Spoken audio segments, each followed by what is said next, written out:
ತನ್ನ ತಾಯಿಗೆ ಬೈದಿದ್ದಕ್ಕೆ ಸಂಬಂಧಿ ಯುವಕನನ್ನ ಭೀಕರವಾಗಿ ಕೊಲೆ ಮಾಡಲಾಗಿದೆ. ಬೆಂಗಳೂರಿನ ಉಳ್ಳಾಳ ಉಪನಗರದಲ್ಲಿ ನಡೆದಿರುವಂತಹ ಭೀಕರ ಮರ್ಡರ್ ಇದು.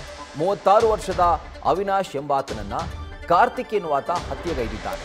ರಾಡ್ನಿಂದ ಅವಿನಾಶ್ ತಲೆಗೆ ಹೊಡೆದು ಕೊಲೆ ಮಾಡುವಂತಹ ಶಂಕೆ ವ್ಯಕ್ತವಾಗಿದೆ. ಇನ್ನು ರಾತ್ರಿ ಕೊಂದು ಬೆಳಗ್ಗೆ ಪೊಲೀಸರಿಗೆ ಆತನೇ ಕರೆ ಮಾಡಿದ್ದಾನೆ. ಸ್ಥಳಕ್ಕೆ ಜ್ಞಾನಭಾರತಿ ಪೊಲೀಸರು ಭೇಟಿ ಕೊಟ್ಟು ಪರಿಶೀಲಿಸಿದ್ದಾರೆ ಹಾಗೂ ಕಾರ್ತಿಕ್ನ ಈಗ ಅರೆಸ್ಟ್ ಮಾಡಿದ್ದಾರೆ. ತನ್ನ ತಾಯಿಗೆ ಬೈದ ಅನ್ನುವಂತಹ ಒಂದೇ ಒಂದು ಕಾರಣಕ್ಕೆ ಸಂಬಂಧಿಯಲ್ಲಿ ದೂರದ ಸಂಬಂಧಿ ಆಗಬೇಕಾಗಿದ್ದಂಥ ಅವಿನಾಶ್ನನ್ನ ಕಾರ್ತಿಕ್ ಎನ್ನುವಾತ ರಾಡ್ನಿಂದ ಹೊಡೆದು ಕೊಲೆ ಮಾಡಿದ್ದಾನೆ. ಸೊ ಬೆಂಗಳೂರಿನ ಉಳ್ಳಾಳ ಉಪನಗರದಲ್ಲಿ ನಡೆದಿರುವಂಥ ಒಂದು ಮರ್ಡರ್ ಇದು. ಯಾವ್ಯಾವ ಕಾರಣಕ್ಕೆ ನೋಡಿ ಕೊಲೆಗಳಾಗ್ತಾವೆ, ಮರ್ಡರ್ಗಳಾಗ್ತಾವೆ ಅಂತ ಹೇಳಿ ತನ್ನ ತಾಯಿಗೆ ಬೈದ ಅಂತ ಹೇಳಿ ಸಂಬಂಧಿ ಯುವಕನನ್ನೇ ಈತ ಕೊಲೆ ಮಾಡಿದ್ದಾನೆ.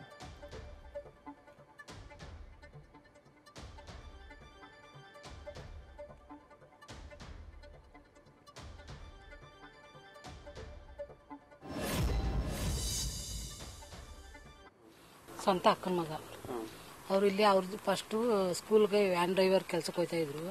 ಆಮೇಲೆ ಅಲ್ಲಿ ಏನೋ ಇದು ಹುಡುಗರ ಜೊತೆ ಇದು ಮಾಡ್ಕೊಂಡು ಬಿಟ್ಬಿಟ್ಟ. ಆಮೇಲೆ ಇಲ್ಲಿ ಅವರು ನಮ್ಮ ಮನೆ ಇದು ನಮ್ಮ ತಂಗಿಯವ್ರ ಮನೆ ಅವ್ರು ಬಾಡಿಗೆ ಕೊಟ್ಟಿದ್ರು. ಅವ್ರು ಬೇರೆ ಕಡೆ ಅವರೇ. ಅವ್ರ ಮನೆಗೆ ಇವ್ರು ಬಾಡಿಗೆಗೆ ಬಂದಿದ್ರು ಅಯ್ಯಮ್ಮ. ಅವರು ಹೋಟ್ಲು ಮಾಡ್ತಾ ಇದ್ರು. ಅವ್ರ ಜೊತೆ ಇವನು ಇದ್ದ. ಅವ್ರ ಜೊತೆ ಕೆಲಸ ಮಾಡ್ಕೊಂಡು ಅವ್ರ ಮನೇಲೆ ಇದ್ದ. ಏನೋ ರಾತ್ರಿ ಕುಡಿದ್ಬಿಟ್ಟು ಏನೋ ಗಲಾಟೆ ಮಾಡ್ಕೊಂಡಿದ್ರಂತೆ. ಏನೋ ಅವರು ಹೊಡೆದು ಬಿಟ್ಟವ್ರೆ. ಆ ಹುಡುಗ ಬಾಡಿಗೆಗೆ ಅವರಲ್ಲ ಆ ಅಮ್ಮ ನನ್ನ ಮಗ ಹೊಡೆದ್ಬಿಟ್ಟವ್ರೆ, ತಲೆ ಹೊಡೆದ್ಬಿಟ್ಟವ್ರೆ. ಅವಾಗ ಬ್ಲಡ್ ಬಂದಿದೆ. ಅವಾಗ ರಾತ್ರಿ ಸುಮಾರು ಒಂದು 8 ಗಂಟೆನೋ 9 ಗಂಟೆನೇನೋ ಆಗಿತ್ತಂತೆ. ಅವಾಗ ಹೊಡೆದ್ಬಿಟ್ಟವ್ರೆ. ಕೆಳಗೆ ಬಿದ್ದೋಗವನವನು. ಬ್ಲಡ್ ಬತ್ತಿತ್ತಂತೆ. ಅಮ್ಮ ನೀರೆಲ್ಲ ಕುಡ್ಸಿದ್ರಂತೆ. ಕುಡ್ಸೋದಕ್ಕೆ ಇದು ಜಾಸ್ತಿ ರಕ್ತ ಹೊಟ್ಟೈತಂತಲ್ವಾ. ಆವಾಗ ಆಗಲ್ಲ ಆಂಟಿ ಆಂಟಿ ಅಂತ ಹೇಳಿ ಅಂದಂತೆ. ಅಷ್ಟೇ ಒಂದು 10 ನಿಮಿಷ ಬಿಟ್ಕೊಂಡು ಸತ್ತು. ನಮ್ಗೆ ಇವಾಗ ಬೆಳಗ್ಗೆ 6 ಗಂಟೆಲಿ ಫೋನ್ ಮಾಡಿದ್ರು ಪೊಲೀಸ್ನವರು, ಹಿಂಗ್ ತೀರೋಗೋರು ಬನ್ನಿ ಅಂತ. ಆಮೇಲೆ ಬಂದಿದ್ದು ನಾನು. ಅವ್ರೆಲ್ಲ ತೀರೋಗಿದ್ದಾರೆ. ಅವರು ಒಬ್ರಿಗೆ ಪೈಲ್ಸ್ ಇದಾಗಿತ್ತು, ಅವ್ರು ತೀರೋದ್ರು. ನಮ್ಮ ಭಾವ ಅವರು ಹಂಗೆ ವಯಸ್ಸಾಗೋಗಿತ್ತು, ತೀರೋದ್ರು. ಇವ್ರ ಇವಾಗ ಒಂದು ಮಂತ್ ಆಯ್ತು ಅಷ್ಟೇ. ಒಂದು ವರ್ಷ. ಅದೇ ಅವರು ಅವ್ರ ಜೊತೆ ಹೋಟ್ಲು ಮಾಡ್ತಿದ್ರಲ್ವ, ಅವ್ರ ಜೊತೆ ಇದ್ರು. ಇಲ್ಲ ಅವ್ರ ಜೊತೆ ಹೋಟ್ಲು ಮಾಡ್ತಿದ್ರಲ್ಲ, ಅವ್ರ ಜೊತೆ ಸಹಾಯಕ್ಕಿದ್ರು. ಇವಾಗ ಹಂಗಾಗಿದೆ. ನಿನ್ನೆ ರಾತ್ರಿ ಸುಮಾರು 10:30 ಸುಮಾರಿಗೆ ಇಲ್ಲಿ ಪಕ್ಕದ ಮನೆಯಲ್ಲಿರೋ ಹುಡುಗ ಇವ್ರ ಮನೆಯಲ್ಲಿನೇ ವಾಸ, ತಿಂಡಿ ಎಲ್ಲ ತಿನ್ಕೊಂಡು ಇವ್ರ ಮನೆಯಲ್ಲಿ ವಾಸ ಇರ್ತಿದ್ನಂತೆ, ಅಕ್ಯೂಸ್ಡ್ ಮನೆಯಲ್ಲಿ.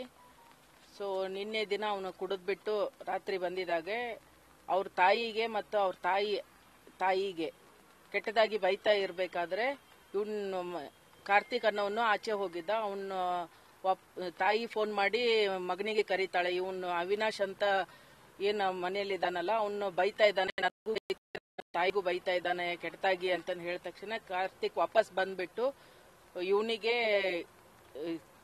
ಬೈಕಿಗೆ ಮುಂದ್ಗಡೆ ಮೆಟ್ಗಾಡಿಗೆ ಹಾಕುವಂತ ಒಂದು ರಾಡ್ ಅನ್ನು ತಗೊಂಡ್ಬಿಟ್ಟು ತಲೆಗೆ 2 ಕಡೆ ಹೊಡೆದು ಮತ್ತೆ ಮೈಯೆಲ್ಲ ಗಾಯ ಮಾಡಿ ಅವನು ಕೊಲೆ ಮಾಡಿದ್ದು ಇದೆ. ಅವಿನಾಶ್ ಇದು ಇಲ್ಲಿ ಸ್ಕೂಲ್ ಬಸ್ ಡ್ರೈವರು ಮತ್ತೆ ಆಟೋನು ಓಡಿಸ್ತಾ ಇದ್ನಂತೆ. ಈ ಹಿಂದೆ ಇವರು ಅಕ್ಯೂಸ್ಡ್ ಮತ್ತೆ ಅಕ್ಯೂಸ್ಡ್ ತಾಯಿ ಒಂದು ಹೋಟ್ಲ್ ಮಾಡ್ಕೊಂಡಿದ್ರು. ಆ ಹೋಟ್ಲಲ್ಲಿನೂ ಕೂಡ ಕೆಲಸ ಮಾಡ್ಕೊಂಡಿದ್ದ, ಇವ್ರ ಜೊತೆನೆ ಇದ್ದ, ಇವ್ರ ಮನೆಯಲ್ಲೇ ಇದ್ದ. ಸುಮಾರು ಇವರು 2 ವರ್ಷದಿಂದ ಬಾಡಿಗೆ ಈ ಮನೆಗೆ ಬಂದಿರ್ತಾರೆ. ಇವ್ರ ಮನೆ ಪಕ್ಕನೆ ಇನ್ನೊಂದು ಗುಡಿಸಲು ನೋಡ್ತಾ ಇದ್ರಲ್ಲ, ಅಲ್ಲಿ ಇವನು ಅವಿನಾಶ್ ಅವನು ವಾಸ ಇದ್ದ. ಅವನಿಗೊಂದು 36 ವರ್ಷ, ಮದುವೆ ಆಗಿದೆ, 2 ಮಕ್ಕಳು ಕೂಡ ಇದೆ. ಬಟ್ ಇವನು ಕುಡಿತಾ ಚಟಕ್ಕೆ ಅವನ ಹೆಂಡತಿ ಬೇಸತ್ತು ತವರ್ ಮನೆಗೆ ಹೋಗಿರ್ತಾಳೆ ಇವನ್ ಬಿಟ್ಬಿಟ್ಟು. ಇವನ್ ಕೊಲೆ ಮಾಡಿ ಅವರು ಸ್ವಲ್ಪ ಅವನಿಗೆ ಫಸ್ಟ್ ಏಡ್ ಕೊಡ್ಲಿಕ್ಕೂ ಕೂಡ ನೋಡಿದ್ದಾರೆ. ಇಲ್ಲಿ ಸೀನ್ ಆಫ್ ಕ್ರೈಮ್ ಅಲ್ಲಿ ನೋಡಿದ್ರೆ ಅವನಿಗೆ ಬ್ಲಡ್ ಒರೆಸೋದಾಗ್ಲಿ ಟಿಂಚರ್ ಹಾಕೋದಾಗ್ಲಿ ಎಲ್ಲ ಮಾಡಿದ್ದಾರೆ.